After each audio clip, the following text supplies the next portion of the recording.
Assalamualaikum warahmatullahi wabarakatuh. Perkenalkan, nama saya Syaila Revalia Alfariza dari Prodi Perbankan Syariah Universitas Muhammadiyah Riau. Baiklah, di sini saya akan menjelaskan atau memberikan video tutorial mengenai Microsoft Word, baik itu Microsoft Word 2010, 2007 ataupun 2013. Nah, yang saya mau jelaskan di sini adalah mengenai praktek membuat file baru dan merename. Yang kedua, fungsi menu dari ribbon home. Yang ketiga, fungsi menu dari ribbon insert. Dan yang terakhir, fungsi menu dari ribbon backlight. Nah, langsung saja ya. Kita pertama-tama masuk dulu ke Microsoft Word-nya. Di sini saya menggunakan Microsoft Word 2010. Yang pertama kita tinggal klik, kita masuk ya. Nah, kalau sudah seperti ini tampilannya, itu kalian berarti sudah masuk ke aplikasi atau udah masuk ke Microsoft Word tersebut. Nah, yang pertama saya akan menjelaskan mengenai praktek membuat file baru. Di sini misalnya kalian udah nulis nih ya, ngetik nih misalnya. Ngetik, udah ketik, semua udah ketik. Terus kalian ingin membuka file baru. Mungkin kalian merasa file yang satunya harus terpisah gitu penulisannya atau ketikannya.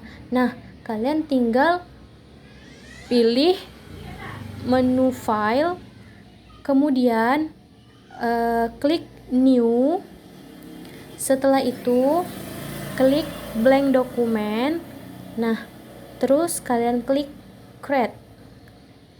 Nah, tampilannya jadi seperti ini. Tulisan yang tadi udah berubah, udah tidak ada lagi karena digantikan sama file yang baru.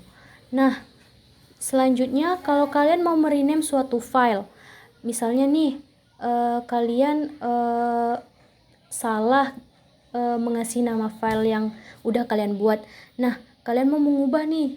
Nah, caranya itu gampang. Kalian pergi lagi ke menu file, terus kalian buka open, kalian cari nama file kalian tadi. Misalnya kalian nyimpannya di dokumen. Nah, kalian klik dokumen, terus ini misalnya saya ngubahnya ini ya, yang ayat riba ini ya. Nah, caranya kalian tinggal klik kanan pada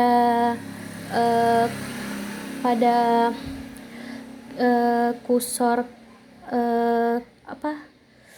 mouse kalian. Nah, kalian klik kanan, maka akan muncul tampilan seperti ini. Nah, salah begini, klik kanan. Nah, kalau udah tampilannya seperti ini, nah kalian tinggal cari bacaannya rename. Nah, ini ada rename ya di bawah delete. Nah, kalian tinggal klik. Nah, setelah itu kalian bisa ubah, misalnya ayat tentang riba. Dah, setelah itu kalian tinggal klik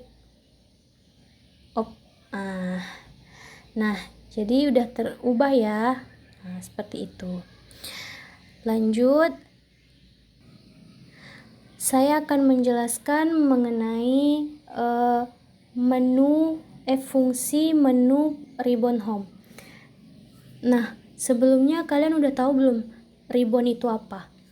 Nah, ribbon adalah menu berbentuk pita yang berisi icon-icon atau perintah-perintah yang dikelompokkan berdasarkan fungsinya. Nah, pada menu ribbon home ini dia terdapat ribbonnya itu ada clipboard, font, paragraph, styles, dan editing. Nah, di sini yang pertama itu ada grup dari tab home. Yang pertama itu ada clipboard. Nah, Clipboard ini terdiri dari beberapa icon ya. Yang pertama itu ada paste. Paste ini fungsinya itu untuk menempelkan hasil copy atau cut. Misalnya kalian ngetik nih, ini kalian ketik, lalu kalian blok semuanya, nih Ctrl A ya, di blok semuanya, terus kalian copy Ctrl C. Nah, setelah itu baru kalian mau nempelkan lagi, Ctrl V. Nah, seperti itu ya. Bisa juga dipastekan. Nah, kalau yang tadi tuh saya pakai cara mudahnya. Nah, seperti itu. Terus ada cut. Cut ini adalah untuk memotong teks. Misalnya kalian udah menulis panjang lebar nih, terus salah. Nah, kalian bisa memotong teks yang ingin kalian hapus itu. Misalnya nih kalian cut ya, nih. Nah, jadi hilang dia. Nah, seperti itu. Terus ada copy. Nah, copy ini yang tadi fungsinya itu untuk menggandakan teks. Nah, seperti itu. Dan yang terakhir ada format painter. Ini digunakan untuk meniru format halaman dokumen ke dalam dokumen lainnya. Nah, selanjutnya itu ada namanya grup dari tab home font. Nih ya, ini dia font. Nah, terdiri dari beberapa icon ya. Misalnya yang pertama itu ada font. Font ini nih, font ini digunakan untuk memilih jenis huruf. Misalnya nih, ini kalian mau jenis huruf apa gitu. Di icon font ini banyak jenis hurufnya ya. Nah, caranya kalian tinggal Ctrl A, itu kalian blok semuanya, terus kalian pilih di sini. Nah, ini jenis-jenis hurufnya gitu. Misalnya kalian mau Times New Roman. Nah, ini ada Georgia, Arial. Nah, di sini banyak ya pilihannya seperti itu. Terus ada font size.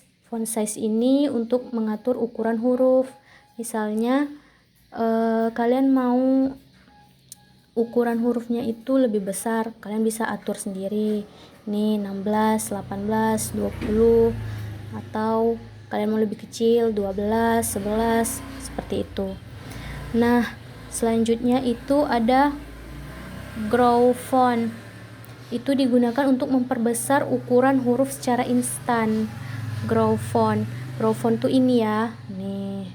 Nah, terus di sampingnya itu ada shrink font untuk memperkecil ukuran huruf secara instan. Nah, terus ada change case namanya, untuk mengubah status huruf kapital atau huruf kecil ini. Nah, terus ada clear formatting. Ini dia fungsinya itu untuk menghapus pemformatan teks terpilih. Nah, selanjutnya itu ada icon bold. Ini untuk penebalan tulisan gitu, untuk menebalkan teks. Nah, kalian bisa klik. Ini kan sudah saya blok semua ya. Nah, nih. Nah, itu jadi tebal tulisannya. Terus ada juga italic. Italic ini untuk memiringkan tulisan atau teks itu. Nah, nih. Nah, seperti itu. Terus ada underline untuk memberikan garis bawah pada teks terpilih. Misalnya kalian mau memberikan garis bawah pada teks, nah kalian bisa menggunakan underline ini. Selanjutnya itu ada strike through, itu memberikan tanda coret pada teks terpilih gitu. Ini dia. Nih. Tuh. Terus selanjutnya ada yang namanya subscript, itu untuk mengetik karakter pemangkatan. Nah, terus ada juga di sampingnya itu Superscript itu juga mengetik karakter pemangkatan ya. Nah, selanjutnya itu ada text effect, ini dia. Nah, itu digunakan untuk memberikan efek pada teks terpilih. Selanjutnya ada text highlight color, ini itu dia untuk memberikan warna stabilo di belakang teks terpilih gitu. Nah, yang terakhir itu ada font color, itu untuk mengatur warna teks terpilih. Nah, selanjutnya menu ribbon yang kedua itu ada paragraf. Di sini paragraf juga terdiri dari beberapa icon ya. Nah, yang pertama itu ada yang namanya bullet. Itu untuk memberikan tanda bullet di tiap paragraf terpilih. Nah, di sini seperti ini ya tampilannya. Nih, kita bisa menggunakan yang ini, atau yang ini, bebas sesuai yang kita mau. Nah, terus ada numbering, ini pemberian nomor ya. Nih, jadi kalau kita mau memberikan penomoran pada suatu teks, kita bisa pilih icon numbering. Nah, seperti itu. Terus juga ada yang namanya decrease indent, ini untuk menggeser paragraf ya ke kiri, dan yang increase indent ini untuk menggeser paragraf ke kanan. Nah, terus ini ada sort. Sort ini itu untuk menyortir data ya. Nah, seperti itu. Terus ini ada show paragraph marks gitu ya. Itu untuk menampilkan atau menyembunyikan data koreksi paragraf. Nah, seperti itu. Terus itu ada yang namanya alik text left. Itu untuk mengatur teks rata kiri.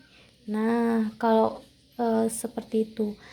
Jadi kalau mau mengatur teks tulisannya itu sebelah kiri, kalian bisa menggunakan alik text left ini. Nah, seperti itu. Nih, saya contohin ya. Nih, terus kalian klik alik text left ini. Nah, seperti itu. Terus ada yang namanya center. Ini center. Center ini untuk mengatur teks rata tengah. Jadi kalau kalian ingin membuat format cover makalah, itu kan lebih menariknya pakai center ini, teks rata tengah gitu. Nah, seperti ini tampilannya. Terus juga ada yang namanya alik text right. Ya, ini untuk mengatur teks rata kanan ya. Nah, ini seperti ini. Biasanya ini kalau di kata pengantar makalah gitu ya, ada menggunakan ini di bawah untuk sebagai kayak tim penyusun makalah gitu. Nah, pakai ini. Nah, terus ada yang namanya justify. Nah, ini rata kanan kiri. Nah, ini biasanya untuk penulisan makalah itu lebih rapi, dia memakai ini justify ini. Nah, seperti itu. Kemudian ada yang namanya line spacing. Nah, ini untuk mengatur jarak antara baris teks. Misalnya kalian mau jaraknya antara teks di atas sama teks di bawah itu berapa, misalnya mau 1,5, 1,15 atau 2,0. Nah, di sini pengaturannya. Terus ada yang namanya shading. Nah, shading ini adalah untuk mengatur warna latar teks terpilih. Nah, yang terakhir tuh ada border. Ini untuk memberikan garis tepi pada teks terpilih ya. Nah, seperti itu. Terus lanjut aja, kita masuk ke menu ribbon home yang keempat, itu ada style. Nah, style ini dia nggak banyak ya, cuman terdiri dari beberapa icon aja. Yang pertama itu ada heading styles, berisi pilihan format penjudulan paragraf terpilih. Ini dia. Nih. Tuh seperti itu tampilannya. Yang kedua itu ada change style, ini dia. Nah, change style ini berisi pilihan pengaturan tema paragraf. Oke, selanjutnya ada menu ribbon home pada grup editing ya. Nah, grup editing ini juga nggak banyak ya, dia cuma terdiri dari beberapa. Yang pertama itu ada find, itu digunakan untuk mencari kata tertentu berdasarkan input keyword tertentu dalam suatu file. Nah, yang kedua itu ada replace, itu untuk mencari dan mengganti kata yang ditemukan untuk diganti dengan kata tertentu dalam suatu file. Yang terakhir itu ada select, digunakan untuk memilih objek atau teks tertentu di dalam suatu file. Nah, seperti itu tab menu ribbon home ya yang bisa saya jelaskan. Oke, selanjutnya kita masuk pada tab menu ribbon insert ya. Di sini ada ribbon packs, tables, illustrations, links, header and footer, text, dan simbol. Nah, yang pertama itu ada packs. Packs ini memiliki beberapa icon ya. Yang pertama itu ada cover page, itu untuk memberikan cover atau sampul pada dokumen. Nah, terus ada blank page, ini memberikan halaman kosong pada dokumen. Nah, terus ada ini page break, ini menambahkan halaman selanjutnya pada dokumen. Selanjutnya itu ada table. Nih, tabel. Ini kayak berupa itu ya, menambahkan tabel ya pada dokumen. Di sini juga pilihannya nih banyak. Ini kita bisa klik, ada di bawah tabel itu kayak segitiga ya. Nah, itu bisa kita klik.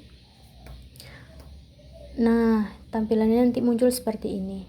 Yang pertama itu ada insert table, itu untuk menambahkan tabel melalui dialog insert table. Nah, untuk buat tabel nih bisa pakai ini. Terus yang kedua itu ada draw table, ini untuk menambahkan tabel dengan cara menggambar di halaman dokumen. Nah, terus ada convert text to table ya, ini digunakan untuk menjadikan teks terpilih berada dalam tabel. Dan yang keempat ini ada Excel spreadsheet. Nih, Excel spreadsheet ini dia untuk menyisipkan tabel dalam bentuk lembar kerja Excel. Jadi dia berbentuk Excel gitu ya. Terus ada quick tables, ini untuk menyisipkan tabel instan yang sudah tersedia, jenis dan bentuknya di dalam Microsoft Word. Nah, seperti itu ya teman-teman. Selanjutnya itu ada ribbon tab illustration namanya. Nah, di sini ada beberapa icon ya. Yang pertama itu ada picture. Ini berfungsi untuk menambahkan gambar pada komputer, pada file atau pada ketikan kalian. Terus ada clip art. Clip art ini adalah berfungsi untuk menambahkan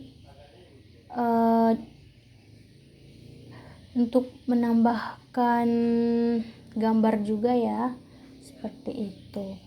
Nah, terus ada shapes. Shapes ini berfungsi untuk menambahkan bentuk atau potongan tertentu dalam dokumen. Nih, seperti ini tampilannya. Terus ada yang namanya smart art. Ini berfungsi untuk menambahkan gambar dalam bentuk organization. Nah, terus ini ada yang namanya card.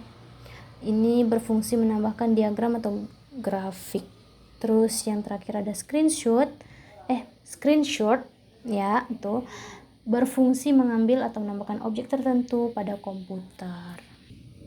Selanjutnya itu ada ribbon links yang terdiri dari icon hyperlink. Itu fungsinya digunakan untuk menautkan teks atau objek terpilih dengan file lain. Terus ada bookmark, itu digunakan membuat penanda buku ya. Terus ada cross reference, itu digunakan untuk membuat referensi antar file. Selanjutnya itu ada group header and footer ya. Nah, group header and footer ini terdiri dari header, itu digunakan untuk mengatur kepala halaman suatu file. Nah, yang footernya untuk melakukan setting terhadap kaki halaman suatu file. Terus ada yang namanya page number.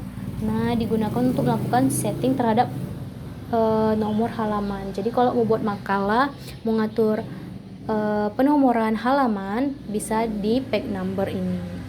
Selanjutnya itu ada grup teks ya. Nah, ini terdiri dari text box. Text box ini digunakan untuk menyisipkan kotak yang dapat diisi dengan teks gitu. Terus ada quick parts. Ini digunakan untuk mengatur teks otomatis dan lain-lain. Terus ada word art. Ini digunakan untuk menyisipkan teks bergaya artistik. Terus selanjutnya ada drop cap. Nah, ini digunakan untuk menyisipkan huruf kapital besar pada awal paragraf. Terus ada signature line. Signature line ini dia di atas. Nah, itu digunakan untuk menyisipkan tanda tangan digital. Nah, terus ada date and time. Nah, ini digunakan untuk menyisipkan tanggal dan waktu terkini. Terus yang terakhir ada objek, digunakan untuk menyisipkan objek dengan ekstensi OLI, Object Linking Embed. Nah, yang terakhir itu ada grup tab insert symbols ya. Dia cuma 2 di sini. Yang pertama itu ada equation namanya. Ya, ini fungsinya untuk menyisipkan simbol-simbol persamaan, terutama dalam bidang matematika. Jadi untuk menulis matematika ya pakai ini. Terus ada simbol, digunakan untuk menyisipkan karakter khusus. Nah, seperti itu teman-teman. Nah, selanjutnya di sini saya akan menjelaskan mengenai ribbon tab pada menu page layout. Yang pertama ini ada themes, terus ada page setup, page background, paragraph, dan arrange. Yang pertama itu themes ya, grup themes. Ini terdiri dari beberapa icon. Yang pertama itu ada themes. Ini berfungsi mengatur tema dan memilih template tema yang telah disediakan oleh Microsoft Word. Nah, seperti itu. Terus ada colors. Colors ini berfungsi untuk mengatur dan memilih warna tema pada halaman. Terus ada fonts. Ini berfungsi untuk mengatur dan memilih jenis huruf yang akan digunakan pada tema dokumen. Nah, yang terakhir ada efek. Efek ini berfungsi untuk mengatur efek pada objek yang ada pada tema. Nah, seperti itu. Terus ada grup page setup. Ini terdiri dari beberapa icon ya, teman-teman. Yang pertama itu ada margins. Margins ini adalah icon yang berfungsi untuk memilih atau mengatur batas-batas teks pada halaman Microsoft Word. Nah, yang kedua ini ada orientation. Orientation ini berfungsi untuk mengatur orientasi halaman Microsoft Word. Ya, yang ketiga maksud saya ada size.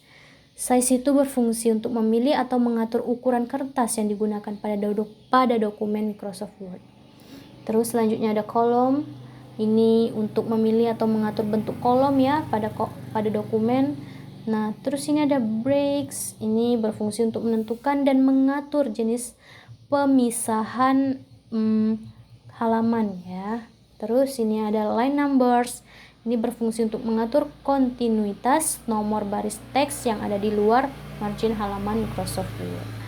Dan yang terakhir, ini ada hyphenation. Ini berfungsi untuk mengatur pemisahan suku kata di akhir baris dengan tanda hubung. Nah, seperti itu. Selanjutnya, ini ada grup pack background. Yang pertama itu ada yang namanya icon watermark. Watermark ini berfungsi untuk memberikan mark atau tanda air di belakang lembar dokumen Microsoft Word gitu. Terus ada pack color, berfungsi untuk memberikan warna pada halaman dokumen. Terus ada pack borders, ini berfungsi untuk memberikan dan mengatur bingkai pada teks, seperti itu. Selanjutnya ada grup paragraf. Ini dia terdapat beberapa icon ya. Dia terbagi nih. Ada yang namanya indent dan namanya spacing. Indent ini berfungsi untuk mengatur batas teks kiri ataupun batas teks kanan. Batas teks ini berlaku pada minimal satu paragraf dan dapat berlaku untuk semua teks yang ada pada dokumen Microsoft Word yang sedang aktif. Terus ada spacing itu adalah fungsinya untuk mengatur jarak antar paragraf. Nah, itu dia before digunakan untuk mengatur jarak suatu paragraf dengan paragraf sebelumnya. After digunakan untuk mengatur jarak suatu paragraf dengan paragraf setelahnya. Ini dia ya, before afternya. Nah, selanjutnya yang terakhir itu ada group arrange. Group arrange ini terbagi beberapa icon ya. Yang pertama itu ada position. Nah, position ini berfungsi untuk mengatur posisi atau letak objek pada dokumen. Terus ada wrap text, ini berfungsi untuk mengatur posisi atau letak objek terkait dengan suatu paragraf. Objek dapat diletakkan pada tengah-tengah paragraf, di depan paragraf, di belakang paragraf, ataupun sebagainya. Terus ada yang namanya bring forward. Bring forward ini berfungsi untuk memposisikan suatu objek terpilih berada di depan objek lainnya. Terus ada send backward, ini kebalikannya ya, berfungsi untuk memposisikan suatu objek terpilih berada di belakang objek lainnya. Terus ada selection pane, ini berfungsi untuk menampilkan panel navigasi objek. Dengan memanfaatkan fasilitas ini, kita dapat dengan mudah memilih atau menyembunyikan objek-objek yang telah dipilih seperti itu. Terus ada align. Ini berfungsi untuk mengatur letak objek terpilih dengan mudah sesuai keinginan kita. Terus ada group. Ini berfungsi untuk menggabungkan beberapa objek terpilih menjadi satu grup atau kelompok. Pada icon group ini juga terdapat perintah ungroup. Ungroup ini yang merupakan kebalikan dari perintah group ya. Dengan kata lain, perintah ungroup digunakan untuk melepaskan hasil grup atau penggabungan yang telah dilakukan sebelumnya. Dan yang terakhir itu ada rotate. Itu berfungsi untuk memutar objek atau membalik objek baik secara vertikal ataupun horizontal. Nah, mungkin sekian dulu ya penjelasan video tutorial dari saya. Mungkin masih banyak kekurangan. Saya di sini masih banyak belajar juga. Kurang lebih seperti itu. Baiklah, sampai jumpa di lain kesempatan. Akhir kata saya ucapkan wassalamualaikum warahmatullahi wabarakatuh.